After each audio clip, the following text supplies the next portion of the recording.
Okay, so the list, it doesn't go in order. I just noticed that it's not in chronological order, so I'm just gonna do it in the order that's put in.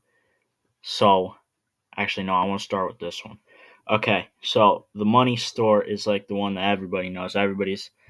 This is like this is like the album, because it's very like, yeah, you can throw it on, like most people can enjoy this one.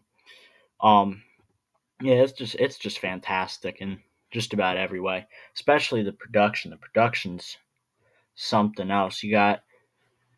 Mainly done by Zach Hill with Andy Morin really mostly being there for the mixing and the final touches and all that. You got some of their catchiest songs, um, some of their most easily recognizable songs, like I've Seen Footage. It's got Hacker, it's got Get Got, it's got the songs that everybody knows on it. So yeah, I'm just gonna put it in amazing because it's not my favorite from them, but it's consistently amazing. It's the one I come back to the most. It's like I think it's in my top 10 most streamed albums of all time.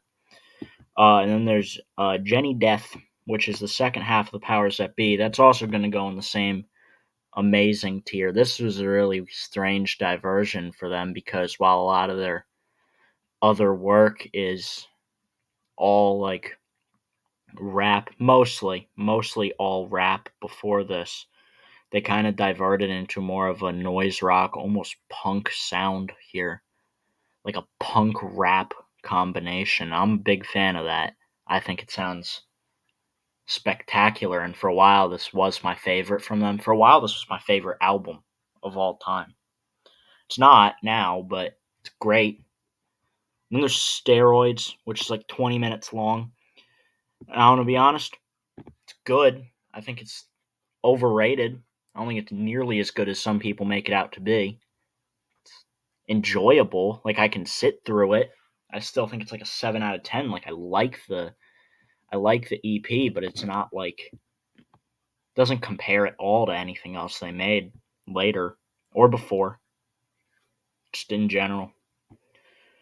And then there's the Death Grip self-titled EP. That's also going to go in the same tier. There really should be a tier between good and amazing, because that's where this would go. Actually, you know what? I'm adding it just because of the existence of this. Just going to throw great there, because this is fantastic. 3 of the songs on it got reused for ex-military. Um, which every song on ex-military is amazing. But the 3 original songs that this EP has as well are also just extremely high quality, especially the Death Grips, Next Grips song.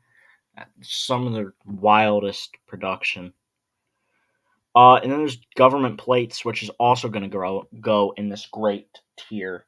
Government Plates is a really weird album from them because it's not really like anything else in their discography. It's weird.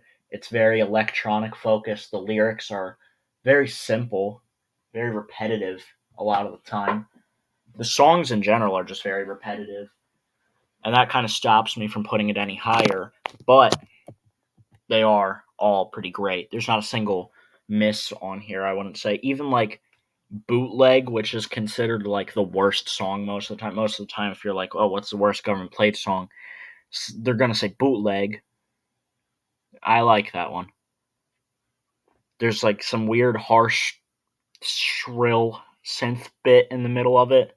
Well, actually, it happens a couple of times. I like it. Uh, Fellas on the Moon is going in amazing. First half, the powers that be. Arguably the better half. You've got the ridiculous chopped up Bjork samples on every single song.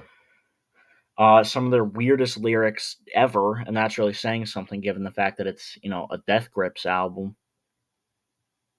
And yeah, it's some crazy stuff all around. There's just nothing like it ever. I've never heard another album that sounds like it. Fashion Week can go in good.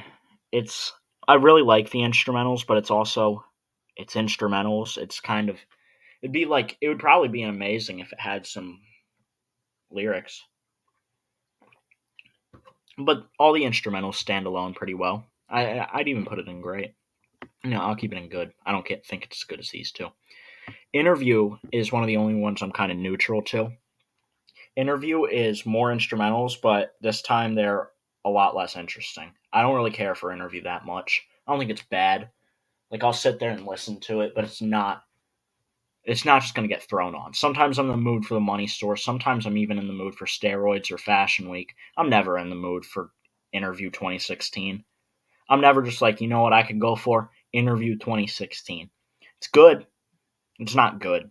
It's listenable. I can sit through the whole thing and I won't be like, oh my god, I want this to end, but it's not my favorite thing to listen to.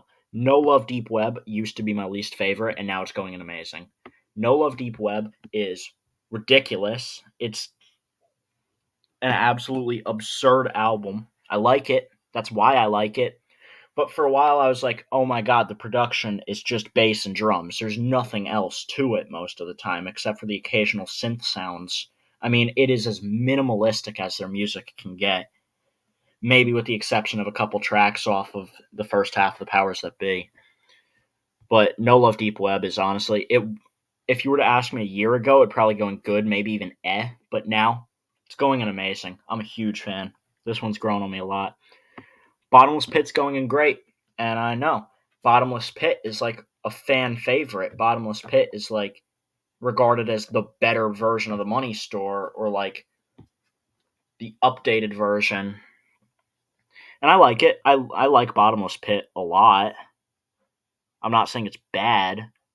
I think it is like a solid 9 out of 10 album, as are all of these. But the thing about Bottomless Pit is it's just not something I come back to that often, except for a few songs like, Ring a Bell, 80808, Spikes. Actually, like half the album I come back to all the time, so I don't know what I'm on about here. But it's good. It's very good. It's just I don't like it as much as I like the Money Store, the two parts of Powers Being No Love. Year of the Snitch is also another one that's grown on me a ton, and that's going straight to amazing.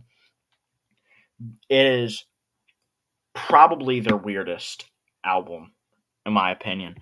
It is really, really bizarre, even for their standards. It feels all over the place in the best possible way. The production is strange. The vocals are mixed very low on a lot of the songs. It's kind of hard to hear some of the vocals sometimes, but it sounds good. The intro track, Death Grips His Online, is one of their catchiest songs, in my opinion. As well as Dilemma. Dilemma is probably their most underrated song. I never hear people talk about Dilemma. I've heard it get brought up maybe like 3 times ever. And it should be brought up more, because Dilemma is absurdly catchy.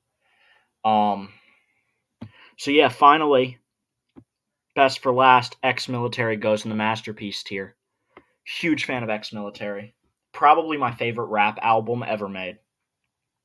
Um, yeah, probably my favorite rap album ever made, if not maybe by the time I get to Phoenix by Injury Reserve, which is also phenomenal. I also like The Infamous by Mobb Deep, but Ex-Military is a strong contender for my favorite rap album ever made. It is absurd. There's like a bajillion samples on every song. It is a bonkers album. It's got some of my favorite songs from them. Beware, I think, is one of the best written rap songs of all time. Through the Walls has one of the most insane beats I've ever heard. I Want It, I Need It is just like insane. Just everything about it. Known for It has that really catchy little synth line that da na na na na. I'm a big fan of that. I like that synth line. Just every song on it's good. Like my least favorite song on it, excluding Cutthroat and 5D because those are interludes, would be like Spread Eagle Cross the Block, and that's still like a 10 out of 10 song. That is like the guitar, the fact that it samples Link Ray, like that's cool. That's some crazy stuff. And that's the worst song on the album, in my opinion. And it's still fantastic. So that really says something about this album. You've got like Guillotine, or as he says it on the song, Guillotine, one of the craziest, most ridiculous music videos ever. Um, the ultra simplistic instrumental where it's just like some strange little synth noises the whole time. It's cool. And even I used to really hate the ending of the song where it sounded like the vinyl scratching noise. I didn't like that for a while, but the more I listen to it, the more I'm like, wow, this actually sounds really cool. So I'm a fan of that now. I mean, I don't know. But there's also like I'm a huge fan of like the last 3 songs on this album, which I which is known for it. I Want It, I Need It, and Blood Creepin', which I had to think about for a second. But the last 3 song run on this is also just ridiculous. Just the last 4 songs after 5D is just a ridiculously good stretch of songs. So I'm putting Ex Military at the top. I think this list looks about right.